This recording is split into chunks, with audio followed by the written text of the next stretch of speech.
खबर बलिया से है। बलिया जिले में रविवार को परिवहन मंत्री दयाशंकर सिंह पहुंचे थे, जहां उन्होंने मीडिया से बातचीत में स्वामी प्रसाद मौर्य के हालिया बयान पर कड़ी प्रतिक्रिया दी। मंत्री ने कहा कि मौर्य लगातार सनातन धर्म और धार्मिक प्रतीकों को लेकर विवादित बयान देकर सुर्खियों में बना रहना चाहते हैं। दयाशंकर सिंह ने आगे कहा, जो लोग बजरंगबली के नाम पर आस्था पर चोट पहुंचाने की कोशिश करते हैं, उनका उद्देश्य सिर्फ लोगों की भावनाओं से खेलना है। मौर्य जैसे लोग न धर्म के समर्थक हैं न समाज के, वे सिर्फ चर्चाओं में आने के लिए इस तरह के बयान देते हैं। उन्होंने तीखा हमला करते हुए कहा कि स्वामी प्रसाद अब राजनीति के हाशिए पर पहुंच चुके हैं, जनता उन्हें नकार चुकी है। मंत्री यही नहीं रुके, उन्होंने आगे कहा, सनातन धर्म पर कीचड़ उछालना बेहद दुर्भाग्यपूर्ण है। जो खुद मंत्री रह चुका हो, उनसे इस तरह की बयानबाजी शोभा नहीं देती।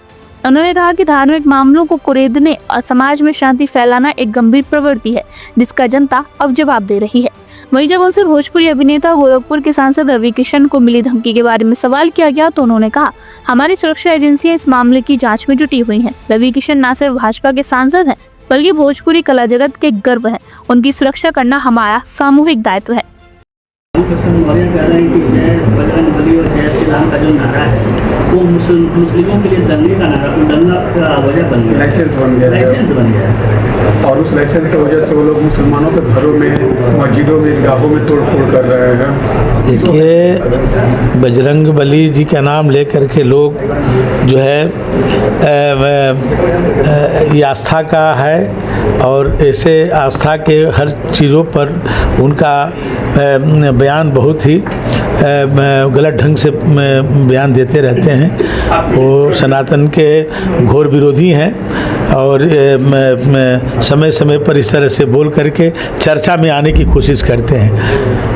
ये बहुत दुर्भाग्यपूर्ण है। एक मंत्री रह चुके हैं, बार बार इस चीज़ को धार्मिक आस्था वाले चीज़ों को कुरेदने का काम करते हैं, ये ठीक नहीं है। कुछ नहीं, चर्चा में आने के लिए वो ख़त्म हो चुके हैं, राजनीति परिदृश्य से बाहर है, कोई पूछ नहीं रहा है, तो इसलिए ये सब बातें करके चर्चा में जो आप लोग पूछ रहे हैं, इसलिए पूछ रहे हैं कि इस तरह की उलझ जुलूल की बातें वो कर रहे हैं, इसलिए आप उनके बारे में पूछ रहे हैं। नहीं तो आज राजनीति के हाशिए पर है, कोई पूछने वाला नहीं है। आप लोग इसीलिए पूछते हैं कि वो इस तरह के भाषा का प्रयोग करते हैं।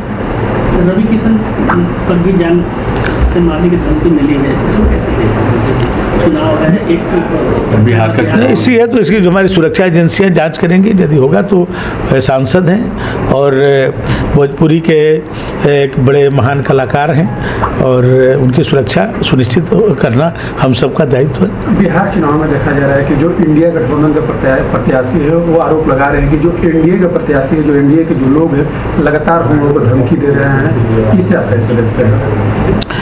ये वही लोग कर रहे हैं जो बिहार को अराजकता में ढकेलना चाहते हैं, फिर से जो है जंगल राज कायम करना चाहते हैं। ये वही लोग इस तरह की भाषा का प्रयोग करते हैं। तो सपा सांसद ने एक बड़ा अजीब बयान दिया था कि हम तो बलिया के सांसद हैं और बिहार जाकर के हम दहेज में वोट मांगेंगे।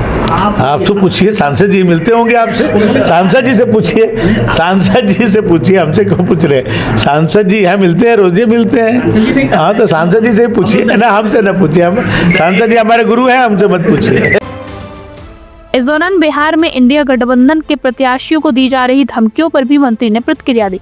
उन्होंने कहा, ये वही लोग हैं जो बिहार को फिर से अराजकता की ओर धकेलना चाहते हैं। वही ताकतें सक्रिय हैं जो कभी जंगल राज कायम करने में लगी हुई थी। अंत में मंत्री ने कहा, हम सबका उद्देश्य है कि कानून और शांति व्यवस्था बनी रहे। सनातन हमारी पहचान है और उसे कमजोर करने की किसी भी कोशिश को जवाब जनता खुद देगी। यूबी न्यूज़ 9 के लिए बलिया से अमित कुमार की रिपोर्ट।